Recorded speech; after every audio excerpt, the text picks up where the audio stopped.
నీళ్ళల్లో తేలుతున్న రేషన్ బియ్యాన్ని చూసి ఈ నడుమ చాలా మంది పబ్లిక్ ప్లాస్టిక్ బియ్యం కలుపుతున్నారు కావచ్చని మస్తుగా డౌట్ అనుమానాలు పడుతున్నారు కదా. అయితే గవి ప్లాస్టిక్ బియ్యం కాదట, పోర్టిఫైడ్ రైస్ అట. గదెనొల్లా పెయ్యి తాకతు మంచిగుండాలని పోషకాలతోని తయారు చేసిన ప్రోటీన్లు ఖనిజాల్ని బియ్యంలో కలుపుతున్నారట. అంటే బియ్యాన్ని పిండి లెక్క చేసినాక దాంట్లో ప్రోటీన్లు విటమిన్లను కలుపుతారన్నట్టు. ఇక వాటిని సుతం బియ్యంలా కలిపి రేషన్ దుకాణాలల్లా పంపిణీ చేస్తున్నారన్నట్టు. అయితే పోషకాహారం లోపం లేకుండా ఉండనీకే సర్కారోళ్లు చేసిన ఆలోచనది.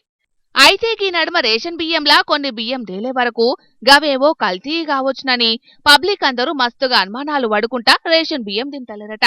కొందరైతే ప్లాస్టిక్ బియ్యం కావచ్చునని బయటనే వారబోతున్నారట.